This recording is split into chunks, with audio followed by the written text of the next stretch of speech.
Hello दोस्तों, confident industries में मैं आपको समझा रहा हूं आज single phase, three phase, ampere क्या होता है, वोल्टेज क्या होता है, मशीन ट्रिप करती है तो उसमें हम क्या कर सकते हैं, मशीन के एचपी के हिसाब से उसके एम्पियर कितने मैक्सिमम होने चाहिए मोटर के, वो सभी चीज हम इस वीडियो में देखेंगे। तो प्लीज चैनल को सब्सक्राइब कीजिए और आपको कुछ भी पल्वराइजर और फूड मशीनरी की जानकारी चाहिए तो हमारे कमेंट बॉक्स में डालिए, तो हम उसी चीज के ऊपर नया वीडियो बनाएंगे आपके लिए।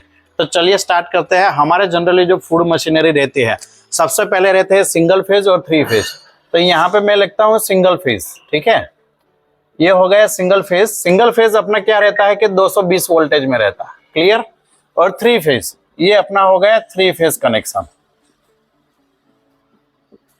थ्री फेज कनेक्शन कितने में होता है, 440 वोल्टेज में होता है, क्लियर। तो ये हो गया 440 वोल्ट सप्लाई रहता है।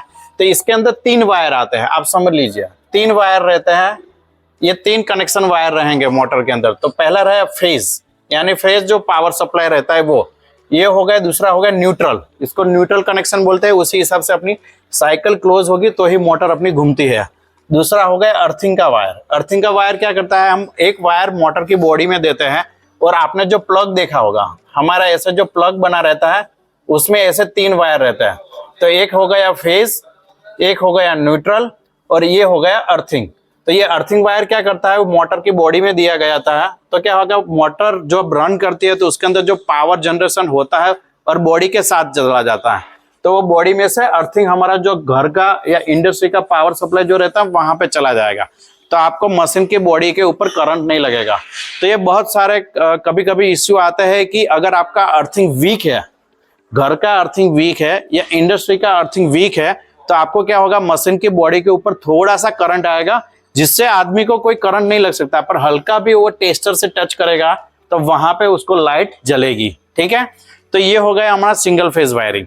फिर हमारा थ्री फेज में क्या हो गया, 3 फेज कनेक्शन आते हैं, आर वाई बी, ठीक है, रेड येलो ब्लू, ये 3 फेज हो गए। उसके सिवा एक आता है न्यूट्रल और उसके सिवा एक आता है अर्थिंग। तो इस हिसाब से टोटल 5 कनेक्शन होते हैं, ठीक है। ये तीनों का फेज है, ये न्यूट्रल हो गया, ये अर्थिंग हो गया। तो सेम ये अपना कनेक्शन हो गया सिंगल फेज, थ्री फेज। अभी दूसरी चीज चलता है कि हमारा सपोज आप समझ लो आपके पास 3 HP का मशीन है, वो सिंगल फेज में, क्लियर। तो हमारा एक थंब रूल है ऐसे साइंस का कि 3 HP मतलब 3 × 4। आप इंटू 4 करेंगे कितना हो गया, 3 × 4 मतलब इसका हो गया 12। तो आप समझ लीजिए 12 एम्पियर लोड पे मशीन चलेगी, क्लियर। यानी मोटर जो है वो 12 एम्पियर तक लोड कनेक्शन ले सकती है। अभी 3 फेज कनेक्शन में चले जाते हैं। 3 फेज 3 HP का ही मोटर है, तो 3 HP × 2, आपको 2 करना है, ठीक है, इक्वल टू कितना हो गया 6। तो ये हमारा हो गया एम्पियर। तो आपकी मोटर जो है वो 6 एम्पियर पे चलेगी। तो इस हिसाब से आप जो सकते हैं कि एम्पियर मीटर हो आपके पास, डिजिटल स्टार्टर मशीन के साथ में आपने लिया हो तो वहां पे ये लोड आप देख सकते हैं, ठीक है। अब ये हो गया अपना ये कि यूनिट कितना एम्पियर कितना लेती है और वोल्टेज कितना आता है। दूसरी, आपको मशीन चलाते टाइम पे अगर मशीन की मोटर बंद हो जाती है यानी ट्रिप हो जाती है, आप जैसे ही स्टार्ट करते हैं और एमसीबी ट्रिप हो जाती है, तो उसमें 2 कंडीशन हो सकती है। पहली हो गई कि मोटर जल गई, मतलब motor winding heat, motor winding heated, ठीक है, वो हीट हो गया मतलब वो जल गया। तो इसी वजह से क्या होगा, वाइंडिंग जल गया तो एम्पियर जो रहता है वो एकदम हाई लेता है और एम्पियर हाई लेने की वजह से एमसीबी ट्रिप हो जाती है, क्लियर।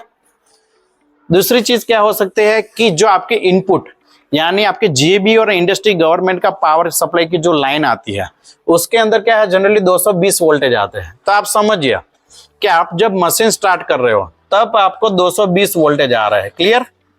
पर जैसे ही हम मशीन स्टार्ट करते हैं और मशीन स्टार्ट करने के बाद समझ लो कि यही वोल्टेज अगर आपको मीटर के अंदर 160 वोल्टेज दिख रहे हैं तो क्या होता है, ये साइंस का थंब रूल है कि वोल्टेज डाउन होगा तो एम्पियर बढ़ेगा, वोल्टेज डाउन हो गए तो एम्पियर बढ़ेगा। एम्पियर बदलेगा बढ़ेगा मतलब वो मोटर जो रहती है वो पावर ज्यादा खींचती है। तो पावर ज्यादा खींचेगी तो क्या होगा, मोटर गर्म होगी यानी हीट भी बढ़ेगी, यानी वो हीट भी बढ़ जाएगी, क्लियर। तो मोटर गर्म होगी, हीट होगी, तो फिर क्या होगा, बाद में वाइंडिंग जल जाएगा। तो आपको वो चीज ध्यान रखनी है कि जब भी आप मोटर कोई भी विदाउट मोटर वाला हो या स्टील पल्वराइजर हो, तो उसके अंदर 220 वोल्टेज आ रहे हो तो कंप्लीटली रनिंग कंडीशन में भी आपके पास 220 वोल्टेज आने चाहिए। सेम 3 फेज कनेक्शन में भी 3 फेज की मोटर आपके पास हो तो उसके अंदर 440 वोल्टेज आने ही चाहिए। मशीन रन होने के बाद भी आपको 440 वोल्ट पूरे आने चाहिए, क्योंकि 440 वोल्ट पूरे आएंगे तो ही मोटर उसकी इफिशियंसी, मतलब उसकी जो ताकत है वो पूरी ताकत से वो काम कर पाएगी। वरना क्या होगा, वोल्टेज कम हुआ, मोटर की ताकत कम हो जाएगी। मोटर की ताकत कम होगी तो क्या होगा, जो प्रोडक्शन कैपेसिटी आपको बोली गई है या दी गई है वो प्रोडक्शन कैपेसिटी आपको नहीं मिलेगी। क्लियर? तो ये हो गया, हमने पहला फंडामेंटल समझ लिया, सिंगल फेज 3 फेज क्या होता है, एचपी क्या होता है, एम्पियर क्या होता है।